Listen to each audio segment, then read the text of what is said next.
Guys welcome to another video. So इस video में हम डिस्कस करने वाले हैं चैप्टर 13 सीए फाइनल एसएफएम। इसके अलावा हमने बाकी सब्जेक्ट्स की वीडियो भी सीए फाइनल से रिलेटेड अपने चैनल पर डाल रखी है। आप जाके वहाँ देख सकते हैं, प्लस काफ़ी सारा फ़ायदा उठा सकते हैं इन वीडियोस का। तो चलिए शुरुआत करते हैं। तो हम फर्स्ट वीडियो में देख चुके थे इतना जो कंसेप्ट था टेक ओवर, मर्जर्स, एक्विजिशंस और एमलगमेशन का। तो आगे बढ़ते हैं क्या होता है।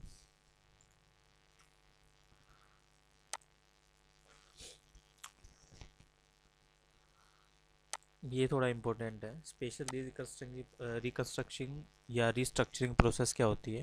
जो रिकन्स्ट्रक्शन होता है basically of the sick industrial unit, company envisage by the sick industries act 1985।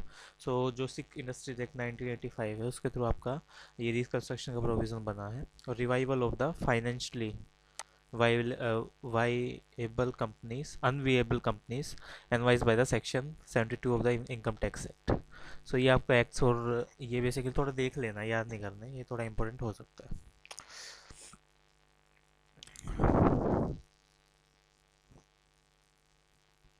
Next हम देखते हैं rational for the merger acquisition. Most common reason for the merger acquisition are synergies, operating economies. Synergy may be defined as value of AB is more than A plus B.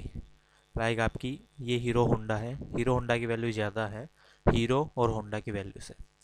So combine value of the two firms, like combine value of the two firms Hero Honda, Hero और Honda, and the company shall be more than its individual synergy. Basically उन दोनों की value से ज़्यादा, अगर hero Honda दोनों company मिला के वैल्यू 2000 करोड़ है और उन कंपनीज की वैल्यू बेसिकली 700 और 800 1500 करोड़ थी, तो ये ज़्यादा हुई। तो फ़ायदा क्या होगा इससे, increase the performance of the combined firm, और आपकी जो performance of the combined firm है वो भी बढ़ जाएगी। और जो दो फार्म्स हैं जो ऑलरेडी एक्सपेक्ट कर रही हैं एकम्प्लिश करने के लिए इंडिपेंडेंट फार्म्स को, तो वो भी हमारे लिए काफ़ी बेटर रहेगा। और इसका रिजल्ट क्या होगा, जो आपकी कॉम्प्लीमेंट्री सर्विसेज है ना, इकोनॉमी ऑफ द स्केल की या और सारी चीज़ों की, तो वो आगे बढ़ जाएंगी। क्योंकि लाइक आपकी पहले हीरो और होंडा अलग अलग कंपनी थी, दोनों अलग अलग बाइक्स बनाती थी, अलग अलग मशीनरी थी, सब कुछ अलग अलग था, अलग अलग लेबर थी, एक कॉस्ट लगती थी ट्रांसपोर्टेशन की, सारी चीज़ों की। दोनों इकट्ठे हो गए, एक प्लांट में मशीन लगा ली, मतलब एक ही प्लांट उन लोगों ने खोल लिया, तो एक प्लांट का रेंट कम देना पड़ रहा है अब। जो लेबर थी पहले दो प्लांट्स में अलग अलग कामों के लिए थी, अब एक काम के लिए कॉमन लेबर है। तो वो चीज़ बेसिकली आपकी क्या होगा, जो economy of the scale achieve करने में आपको काफ़ी बेनिफिट मिलेगा। क्योंकि पहले आप जो बाइक 20,000 रुपये में बनाते थे, अब वही बाइक आप 15,000 में बना रहे हो, तो आपको रिसोर्सेज भी अच्छे से यूटिलाइज हो रहे हैं और पैसा भी कम लग रहा है। एक अच्छा एग्जांपल क्या हो सकता है, कॉम्प्लीमेंट्री सर्विसेज का। सो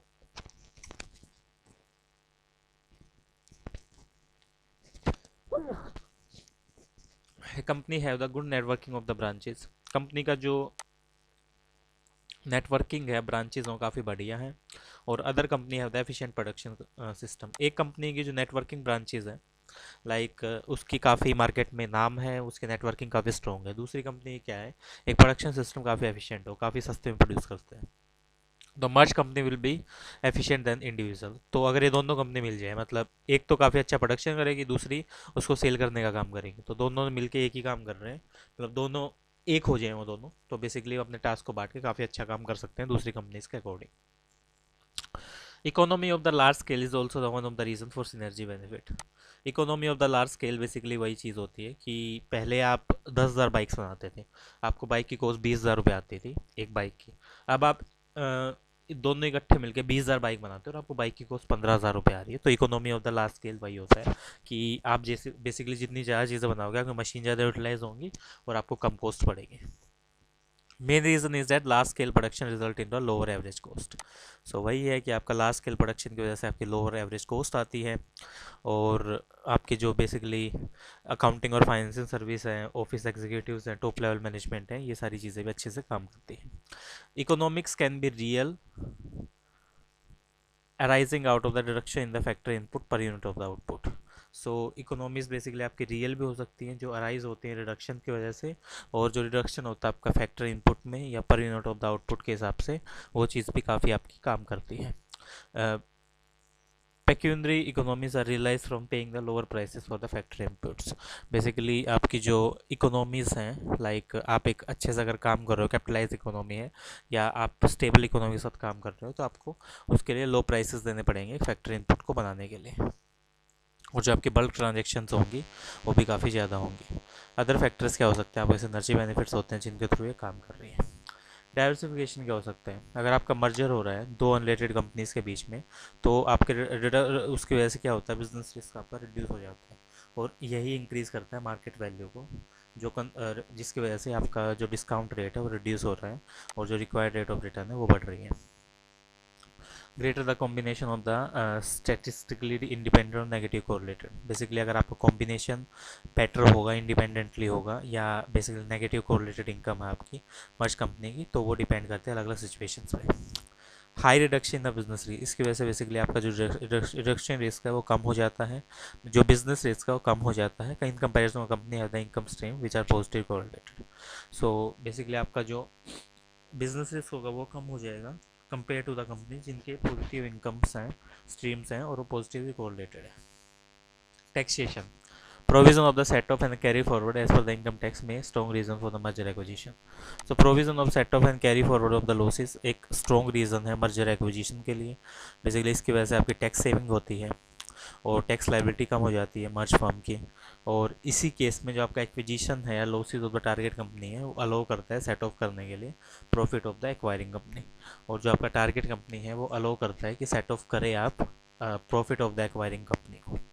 ग्रोथ, जो मर्जर एक्विजिशंस मोड है आपका वो एनेबल करता है फर्म को ग्रो करने के लिए at the rate faster than the other mode.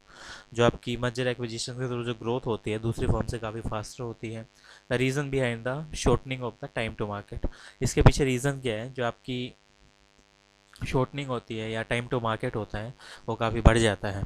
The acquiring company avoid the delay associated with purchasing of the building, जो एक्वायरिंग कंपनी होती है उसमें डिले आ जाता है। बेसिकली आप परचेज ऑफ बिल्डिंग को परचेज कर रहे हो, साइट या प्लांट मशीनरी को सेटअप कर रहे हो, तो इसमें ग्रोथ है काफ़ी ज़्यादा होगी compare to individual company.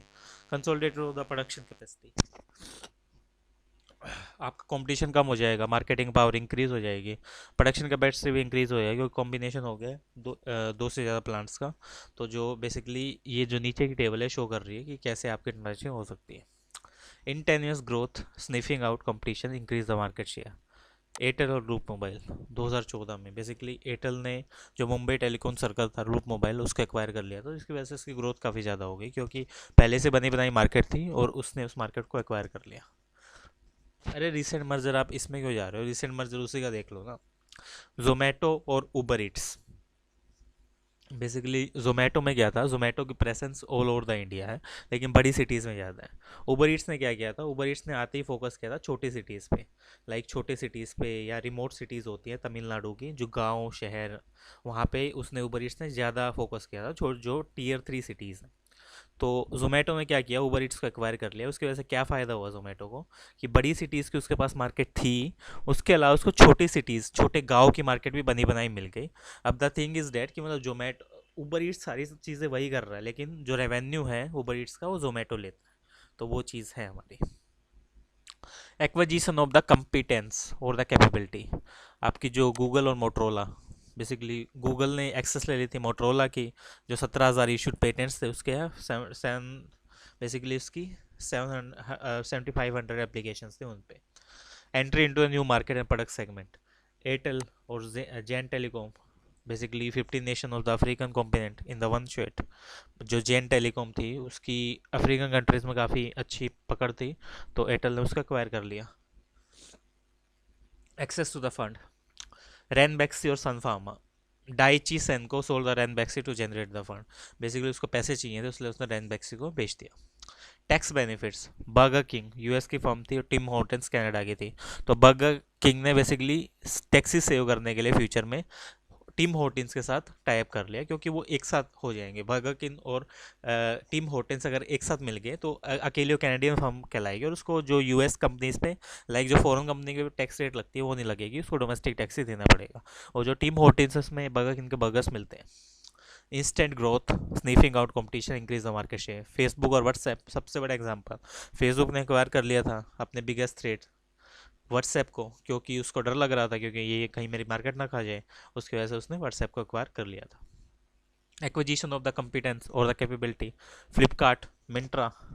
Myntra में क्या था, जो फैशन के बेसिकली आपके अपैरल्स थे उसमें काफ़ी अच्छा था मिंट्रा। फ्लिपकार्ट को उस चीज़ से डर लग रहा था, उसने मिंट्रा को कर ले, वो अपने अंडर बेचता है। Entry into new market, Kargil और विप्रो। कारगिल ने सनफ्लावर वनस्पति ऑयल को एक्वायर कर लिया था वेस्टर्न इंडियन मार्केट में आने के लिए। Access to the fund, Jaypee UltraTech, Jaypee ने अपनी जो सीमेंट यूनिट थी अल्ट्राटेक उसको बेच दिया था अपनी डेट को कम करने के लिए और अपनी बेसिकली फंड्स को रेज करने के लिए। Tax benefit, Durga Projects Limited थे और W B P D C L, D P L जो लॉसेस थे वो कैरी फॉरवर्ड किए गए, तो सेट ऑफ किए गए दुर्गा प्रोजेक्ट्स लिमिटेड थे उसके through. So, as mentioned above, amalgamation is affected basically for the growth and sometime for the image. Basically, आपका amalgamation कई बार ग्रोथ के लिए किया जाता है और कई बार अपनी इमेज को बचाने के लिए किया जाता है, but some of the objective for which amalgamation में रिसोर्टेड टू, लेकिन कुछ ऑब्जेक्टिव और हो सकते हैं जिसके थ्रू एमलगमेशन किया जाता है। Horizontal growth to achieve the optimal size, basically एक ऑप्टिमम साइज अचीव करने के लिए, आपकी हॉरिजॉन्टल ग्रोथ कैसे होती है, आपको कोई कंपनी अच्छा काम कर रही है और आपको उसकी मार्केट को एक्वायर करना है, तो आप क्या करोगे, हॉरिजॉन्टल ग्रोथ होगी आपकी, आप मार्केट शेयर अपना बढ़ाना चाहते हो।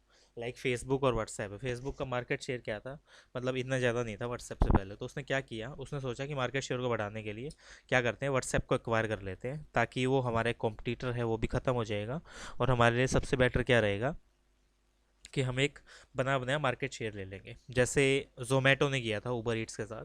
उसको मार्केट शेयर चाहिए था ऊबर ईट्स का, जो उसका रिमोट लोकेशन से मार्केट शेयर है, तो उसने बेसिकली उसको एक्वायर किया और वो मार्केट शेयर सारा अपने पास ले लिया। तो वो चीज़ भी हमारी एक मार्केट शेयर के लिए बोल सकते हो। Vertical combination with a view to economising the cost and eliminating the sale tax and excise duty. Vertical combination क्या है आपका, टैक्स और सेल टैक्स और बेसिकली एक्साइज ड्यूटीज वगैरह को हटाने के लिए। बर्गर किंग और टीम होर्टन्स देख सकते हो कि उसको टैक्स बेनिफिट्स को कम करने के लिए बर्गर किंग और बेसिक टीम होर्टन्स इकट्ठे मिल गए थे, क्योंकि उन लोगों को जो यूएस और इंडिया की जो अलग अलग इकोनॉमीज थी, उसमें यूएस और इसकी कनाडा की अलग अलग इकोनॉमीज थी, वहाँ टैक्सेस अलग अलग रहे थे, तो टैक्स को बचाने के लिए एक साथ आ गए। डाइवर्सिफिकेशन ऑफ बिजनेस, बिजनेस को डाइवर्सिफाई कर लेना, पहले आप कपड़े बनाते थे, अब आप गाड़ियाँ बना रहे हो, मतलब आपको लग रहा है कि गाड़ियों में ज़्यादा प्रॉफिट है तो आप गाड़ियाँ बनाना शुरू कर दिया। सबसे बड़ा एग्जांपल विप्रो है इंडिया में। पहले वो सनफ्लावर ऑयल्स बनाता था, वनस्पति ऑयल्स। उसको लगा कि आईटी में काफ़ी कमाई है, डॉट कॉम बूम आया, वो आईटी की तरफ चला गया था। Mobilising the financial resources by utilising the idle funds lying with the another company, basically आपके फाइनेंशियल रिसोर्सेज हैं उनको मोबिलाइज किया गया आइडल फंड्स को यूटिलाइज करने के लिए जो दूसरी कंपनी के पास पड़े हुए हैं। दूसरी कंपनी के पास काफ़ी सारे पैसे पड़े हुए थे। Nationalisation of the bank provided the opportunity and the banking company must be the industrial company. So आपका जो बैंक्स था उनको नेशनलाइजेशन कर दिया गया कि आपके जो बैंक्स हैं वो सारे नेशनलाइज कर दो, और ताकि आपकी जो बैंकिंग कंपनी है इंडस्ट्रियल कंपनीज के साथ मर्ज हो जाएंगी और एक्सपेंड हो जाएंगी उस चीज़ के लिए। Merger of an export investment and trading company with an industrial company, basically आपने एक्सपोर्ट इन्वेस्टमेंट और ट्रेडिंग कंपनी को मर्ज कर दिया एक इंडस्ट्रियल कंपनी के साथ, और एक अपने कैश फ्लो को इंक्रीज करने के लिए, ये चीज़ आप बोल सकते हो। Merging the subsidy company with the holding company with a view to improve the cash flow, basically आपने सब्सिडी कंपनी को मर्ज किया होल्डिंग कंपनी के साथ अपने कैश फ्लोज को इंप्रूव करने के लिए, तो वो चीज़ यहाँ पे हो सकती है। Taking over a shell company which may have the necessary industrial licence, basically आपने एक शेल कंपनी को टेक ओवर कर लिया जिसके पास अच्छे इंडस्ट्रियल लाइसेंसेस थे और जिसका promoter do not wish to pursue with the project, और जिसका प्रमोटर बेसिकली उस प्रोजेक्ट का आगे पूरा नहीं करना चाहते थे, तो वो चीज़ आपकी हो सकती है। As the amalgamation may also be resorted to or for the purpose of nourishing a sick unit in the group, and this is normal a merger for keeping on the image of group। amalgamation आपका resorted हो सकता है basically आपके जो सिक units हैं उनको करने के लिए, और जो आपका मर्जर है इस केस में आप ये नहीं बता सकते कि आपकी इमेज ऑफ द ग्रुप को ये ठीक करेगा या नहीं। Forms and the type of merger, क्या क्या फॉर्म्स हो सकते हैं मर्जर के, क्या क्या टाइप हो सकते हैं मर्जर के।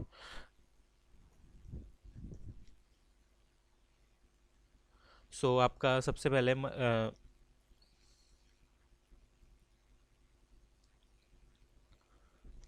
आपका merger is generally understood to fusion of the two companies. Merger है आपका बेसिकली क्या होता है, fusion of the two companies को बोलते हैं मर्जर।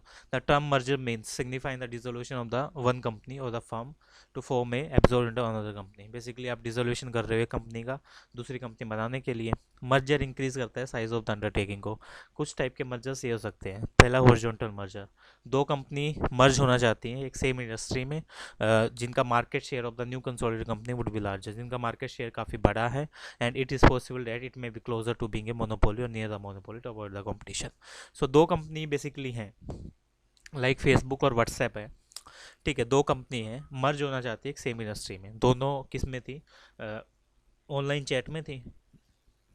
फेसबुक और व्हाट्सएप का एग्जांपल ले लेते हैं, जिनका मार्केट शेयर भी काफ़ी बड़ा है, और अगर वो कंसोलिडेटेड कंपनी बनती हैं तो और भी बड़ी बन जाएंगी। ये पॉसिबल भी है कि हम क्लोजर चले जाएं एक दूसरे के और मोनोपोली क्रिएट कर दें। लाइक फेसबुक और व्हाट्सएप आए इकट्ठे, दोनों इकट्ठे हो गए तो मोनोपोली क्रिएट कर दी उन लोगों ने मार्केट में, और कंपटीशन सारा खत्म कर दिया। Vertical merger, this merger happens when the two companies that have the buyer and seller relationship come together. दो कंपनियां थी, एक बायर और सेलर का रिलेशनशिप था, एक साथ आ गई, तो वर्टिकल मर्जर ये चीज़ हो सकती है। लाइक आप काफ़ी सारे एग्जांपल इसमें ले सकते हो। बायर और सेलर रिलेशनशिप क्या चीज़ है, आप पेट्रोल खरीदते हो, लाइक पेट्रोल और गाड़ियाँ। क्या किया, रिलायंस है, रिलायंस पेट्रोल बेचती है, रिलायंस ने गाड़ियाँ भी बेचना शुरू कर दिया। अब बेसिकली आपने उनको गाड़ियाँ भी बेच रहे हो और आप पेट्रोल भी कर रहे हो, तो वो चीज़ क्या है, बायर और सेलर वाले। या आप ये वर्टिकल मर्ज में ये बना सकते हो कि आपकी गाड़ियाँ बनाने की फैक्ट्री है और आपने एक टायर बनाने की फैक्ट्री पे लगा ली और स्पेयर पार्ट्स बनाने की फैक्ट्री पे लगा ली, तो आप बायर भी आप ही हो और बाद में आप सेलर भी आप ही हो, तो वो चीज़ आपकी हो सकती है वर्टिकल मर्जर। कॉन्ग्लोमरेट मर्जर क्या हो सकता है, this merger involve the firm engage in the unrelated type of the business operations. Basically आपके unrelated type of the business operations में फर्म एंगेज हो जाती है, like business activity of the acquire and the target are neither related to the each other horizontally, basically producing the same और the competing product. Like आपके business activities हैं acquire की या target की, वो एक दूसरे से बिल्कुल भी रिलेटेड नहीं है। मतलब आप बनाते कंप्यूटर्स हो लेकिन आप खरीद रहे हो फूड एंड बेवरेजेस की कंपनी को, तो business activity of the acquire जो खरीदने वाला है एंड द टारगेट जिसको हम खरीदने वाले हैं, neither related to the each other horizontally, basically एक दूसरे से रिलेटेड है ही नहीं, और नॉर वर्टिकली, और उनका बीच में कोई रिलेशन भी नहीं है बायर सप्लायर का। In the pure conglomerate merger, एक प्योर कॉन्ग्लोमरेट मर्जर में क्या होता है, know important common factor between the companies in production marketing research development technology. कोई फैक्ट्री नहीं है, मतलब प्रोडक्शन में, मार्केटिंग में, रिसर्च में, डेवलपमेंट में, टेक्नोलॉजी में। एक बंदा गाड़ियाँ बना रहा है, एक बंदा फूड एंड बेवरेजेस चाय बना रहा है, या एक बंदा गाड़ियाँ बना रहा है, एक बंदा मैगी बिस्किट्स, ये सारी चीज़ बना रहा है। ना तो टेक्नोलॉजी मिलती, ना प्रोडक्शन मिलती, ना मार्केटिंग मिलती, कुछ भी नहीं मिलती, तो कॉन्ग्लोमरेट मर्जर है। However, may be some degree of the overlapping in a one or more of the these common factors. Basically कुछ overlapping हो सकती है इन सारे common factors के बीच में। Such mergers are in the fact, ये mergers basically एक fact के according हो सकते हैं। Unification of the different kind of the business under the one flagship company. Basically जो different kind of the businesses हैं वो वन फ्लैगशिप ऑफ कंपनी एक कंपनी के अंडर आ सकते हैं। The purpose of the merger remain utilisation of the financial resources and enlarge debt capacity also synergy of the managerial benefit. Basically purpose क्या हो सकता है मर्जर का, कि अपने फाइनेंशियल रिसोर्सेज को यूटिलाइज करना, बहुत सारा पैसा पड़ा है उसको ख़त्म करना है हमें। Enlarge the debt capacity, basically ज़्यादा डेट उठा सकते हैं इसकी वजह से। And also the synergy of the manager function, इसकी वजह से जो मैनेजर फंक्शन है उनकी सिनर्जी हमारी काफ़ी बढ़ जाएगी। तो ये रीज़न हो सकते हैं। कोजेनरिक मर्जर क्या है, in these mergers the acquire and the target companies are related through the basic technologies. इन मर्जर्स के थ्रू जो एक्वायरर है या आपकी टारगेट कंपनी है वो रिलेटेड करती हैं एक दूसरे से बेसिक टेक्नोलॉजी के थ्रू, प्रोडक्शन प्रोसेस के थ्रू या मार्केटिंग के थ्रू। जो एक्वायर्ड कंपनी है वो रिप्रेजेंट करती है extension of the product line. जो आपकी एक्वायर्ड कंपनी है वो ये चाहती है कि मेरी प्रोडक्ट लाइन है वो बढ़ जाए, मार्केट पार्टिसिपेशन है वो भी बढ़ जाए, और जो टेक्नोलॉजीज़ हैं एक्वायर की वो मैं एक्वायर कर लूँ। These merger present a outward movement by acquire from its current business scenario to the other related business activities. Like आप इसको ये मान सकते हो कि एक एक्वायर कंपनी है, वो ये चाहती है कि मेरे प्रोडक्ट लाइन्स हैं वो भी काफ़ी बढ़ जाए, मेरा मार्केट पार्टिसिपेशन है, मार्केट का शेयर है वो भी काफ़ी बढ़ जाए, और जो टेक्नोलॉजीज़ हैं वो भी काफ़ी बढ़ जाए, एक दूसरे से रिलेटेड है वो सारी चीज़ें। और मर्जर रिप्रेजेंट है outbound movement by the acquire from the current business.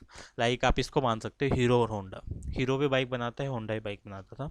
तो इन दोनों ने क्या किया, ये दोनों एक दूसरे के एक्वायर करने लग गए। मतलब हीरो ने होंडा का एक्वायर करना चाहा क्योंकि एक जैसी मार्केट थी उसकी, एक जैसी टेक्नोलॉजी थी, एक जैसे प्रोडक्ट थे। तो वो चाहता है मेरी मार्केट शेयर बढ़े, टेक्नोलॉजी वगैरह सब कुछ इंक्रीज हो, इसलिए उसने उसको एक्वायर कर लिया। Reverse merger, such merger involve the acquisition of the public by the private company. इस मर्जर में क्या होता है, बेसिकली आपकी जो पब्लिक कंपनी है वो एक्वायर कर लेती है प्राइवेट कंपनी को। नहीं सॉरी, प्राइवेट कंपनी एक्वायर कर लेती है पब्लिक कंपनी को। ये हेल्प करता है प्राइवेट कंपनी को बाईपास करने में लेंदी और कॉम्प्लेक्स प्रोसेस। बेसिकली इसमें क्या होता है, देखो एक सिंपल सा एग्जांपल बताता हूँ। जैसे रिलायंस है, एक पब्लिक कंपनी है, और इसके अलावा, रिलायंस के अलावा हम और कौन सी कंपनी देख लेते हैं जो काम करती है। लाइक कौन सी प्राइवेट कंपनी हो सकती है इंडिया में, ओला है। ओला सपोज आपकी प्राइवेट कंपनी है, या कोई एजुकेशन हब देख लो, बाईजूस है। बाईजूस आपकी प्राइवेट कंपनी है। तो आप क्या करेंगे, जो आपकी प्राइवेट कंपनी है ना, लाइक बाईजूस है, बाईजूस ने एक्वायर कर लिया आपकी रिलायंस को। एग्जाम्पल के लिए लेते हैं, बाईजूस ने एक्वायर कर लिया रिलायंस को। तो बाईजूस क्या बन जाएगी, बाईजूस ऑटोमेटिकली पब्लिक कंपनी बन जाएगी। ना तो उसको कोई प्रोसीजर फॉलो करना आप, ना उसको बेसिकली सेबी में रजिस्टर्ड होना, ना उसको एक कैपिटल रिक्वायरमेंट रखनी, कुछ भी नहीं करना। अगर उसने एक्वायर कर लिया किसको, एक पब्लिक कंपनी को, तो ऑटोमेटिकली वो क्या बन जाएगी, पब्लिक।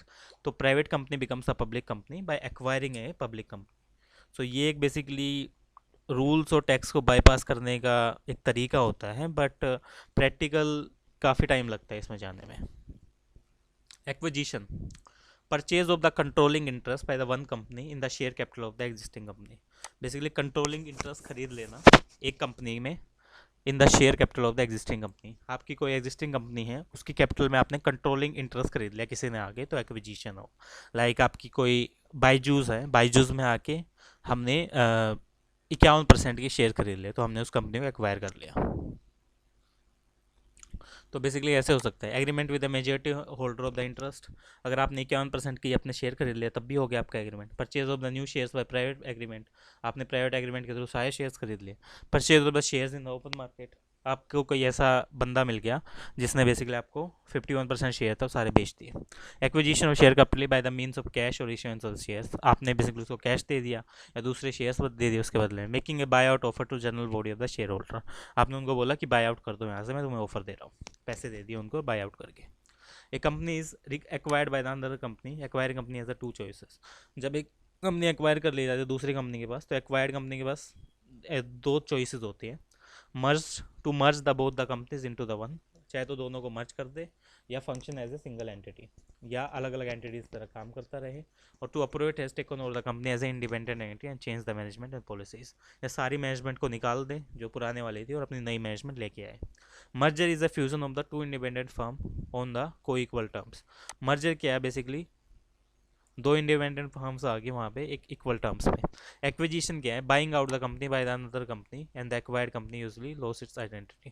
बेसिकली आपने बाय कर लिया, बाय आउट कर लिया दूसरी कंपनी ने एक दूसरी कंपनी को, और जो एक्वायर कंपनी है वो अपनी आइडेंटिटी ख़त्म कर देगी। क्योंकि अब जैसे जोमेटो और ऊबर ऊबर ईट्स है, अब वो ऊबर ईट्स उसी में मर्ज हो गए जोमेटो में, तो ऊबर ईट्स को कोई नहीं जानता, खाली जोमेटो आगे। तो ऐसी चीज़ें होती हैं।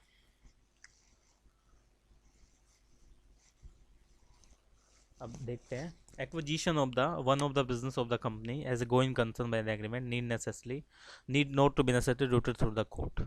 अगर आप एक्विजिशन कर रहे हो किसी बिजनेस का एक गोइंग कंसर्न एग्रीमेंट्स के थ्रू, तो ये नेसेसरी नहीं है कि वो डिसीजंस कोर्ट्स के थ्रू जाए। Transfer of the business is to accomplished without the alerting the shares to transfer companies. आपका बिजनेस बेसिकली ट्रांसफर हो सकता है without allotting the share in the transfer companies. अगर आप ट्रांसफर कंपनी शेयर अलॉटेड नहीं भी करते तब भी आपका बिजनेस ट्रांसफर बेसिकली आप कर सकते हो। This would be tentative of the simple acquisition. आप इसे सिंपल एक्विजिशन बोल सकते हो। जो ट्रांसफर कंपनी है खरीदने वाली है continue to exits and no change in the shareholding expect. Basically वो एग्जिट करेगी और कोई उसमें शेयर होल्डिंग में चेंज नहीं होगा। If the sales take place in the lump sum consideration, अगर आपकी सेल्स हो रही है एक लमसम कंसिडरेशन के लिए, कोई भी इंडिविजुअल वैल्यू इसे क्लासेस को बिना डिफाइन किए हुए, लाइक आपने बोला कि तेरी कंपनी 50 करोड़ की है, मैं 50 करोड़ में तेरी खरीद ली, आपने कोई एसेट्स को वैल्यू नहीं किया, उसकी वैल्यू 40 करोड़ भी हो सकती है और उसकी वैल्यू 65 करोड़ भी हो सकती है, लेकिन आपने 50 करोड़ से लगा दिया। जो कैपिटल गेन अराइज होते हैं स्लम सेल में, इंपॉर्टेंट है ये। सो जो कैपिटल गेन अराइज होते हैं स्लम सेल में वो बेसिकली एग्जाम्प्ट होते हैं इनकम टैक्स से, based on the decision of supreme court of India. जो आपके कैपिटल गेन अराइज होते हैं स्लम सेल्स के टाइम पे वो एग्जाम्प्ट होते हैं इनकम टैक्स के लिए सुप्रीम कोर्ट के ऑफ द इंडिया के अकॉर्डिंग्स। नेक्स्ट क्या है, gains from the mergers for the synergies. First step in the merger analysis is to identify the economic gain from the merger. पहला स्टेप क्या होता है मर्जर एनालिसिस में, आइडेंटिफाई करना कि इकोनॉमिक गेन कितने हो रहे हैं एक मर्जर से। These are the gains if combined entity is more than the sum of its part. ये गेन्स तभी हो सकते हैं जब आपकी कंबाइन एंटिटी ज़्यादा है उसके पार्ट से। लाइक आपकी ये है फेसबुक प्लस व्हाट्सएप और ये है खाली फेसबुक और ये है आपकी व्हाट्सएप। तो फेसबुक व्हाट्सएप की ज़्यादा वैल्यू है, फेसबुक की और इसकी व्हाट्सएप की अलग अलग कम वैल्यू है। So difference between the combine value and the sum of the value of individual companies as targeted synergies. So इसको सिनर्जीज आप कैसे बोल सकते हो, इसकी वैल्यू थी यहाँ पे 1000 करोड़ रुपए, इसकी वैल्यू थी यहाँ पे 600 और इसकी थी 200, ये 800 करोड़ हो गया, ये 1000 है, तो सिनर्जी कितनी आ गई 200। तो value of the acquire plus standalone plus value of the synergies combine value, तो इसकी कंबाइन वैल्यू कितनी होगी यहाँ पे, लाइक 600 और 200, 600 और 200, 800 करोड़ इसकी वैल्यू थी, ये 1000 करोड़ है, तो यहाँ पे 200 की सिनर्जी, तो सिनर्जी यहाँ ऐड होगी 600 200 200, तो 1000 करोड़ यहाँ पे कंबाइन वैल्यू है। अभी एग्जांपल दे रखे हैं यहाँ पे, जैसे आपकी फेसबुक की वैल्यू है 100, व्हाट्सएप की वैल्यू तो 50, ए बी की मिला के 175, तो ये कैसे आई, ए बी की 175 थी यहाँ पे, ठीक है, इसमें से हमारी फेसबुक की कितनी है 100 और व्हाट्सएप की कितनी है 50, 150 में घटा दी, 25 के आगे सिनर्जी, गुडविल भी आप इसको एज ए गुडविल भी बोल सकते हो, तो हमारा क्या हो गया 25 क्या है सिनर्जी। द प्रीमियम इज 10, अगर हमारा प्रीमियम दे रखा कोई 10 है तो हमारा जो नेट गेन कितना होगा, सिनर्जी में से प्रीमियम घटा दिया 15। So acquisition need not made with the synergy is mind. Basically acquisition आपका सिनर्जी के साथ काम नहीं करता। It is possible to make the money from the non synergies acquisitions as well. ये काफ़ी एक पॉसिबल है कि आप पैसे बना सकते हो नॉन सिनर्जीज एक्विजिशन से भी। It can be seen from the exhibits. Operating improvement are the big source of the value creation. जो आपके ऑपरेटिंग इंप्रूवमेंट्स है वो वैल्यू क्रिएशन का एक सोर्स है। Better post merger integration could lead to abnormal return even the acquired company is in the unrelated business. So आपके जो post merger integrations हैं वो आपके एबनॉर्मल रिटर्न्स की तरफ जाते हैं जब आपकी एक्वायर्ड कंपनी एक अनरिलेटेड बिजनेस में होती है। जो मैनेजरियल टैलेंट है या सिंगल मोस्ट इंपॉर्टेंट इंस्ट्रूमेंट आपका एक वैल्यू क्रिएट करने में, लाइक आप कॉस्ट को कट कर रहे हो, इंप्रूव कर रहे हो, रेवेन्यूज को, ऑपरेटिंग प्रॉफिट मार्जिन आपके घटा रहे हो, तो एग्जीक्यूटिव कंपनसेशन हो सकता है परफॉर्मेंस और पोस्ट मर्जर में, जो आपको इक्विटी स्टेक्स और कंपनी को एग्जीक्यूटिव थिंकिंग प्रोवाइड करता है।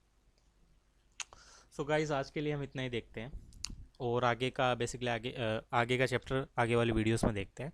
तो अगर आपको वीडियो अच्छा लगा आप चैनल को सब्सक्राइब कर सकते हो, वीडियो को लाइक कर सकते हैं। इसके अलावा हमने सीए फाइनल के सारे सब्जेक्ट्स के लेक्चर अपने चैनल पर डाल रखे हैं गाइस, वहाँ जाके देखो, अपने दोस्तों को रेफ़र करो, इसके पैसे नहीं लगते, ताकि आपकी वजह से किसी के पैसे बच जाए और वो बेसिकली जो कोचिंग की कॉस्ट काफ़ी सारे बंदे अफोर्ड नहीं कर पाते तो उससे उनको बेनिफिट मिल सके। तो मिलते हैं नेक्स्ट वीडियो में।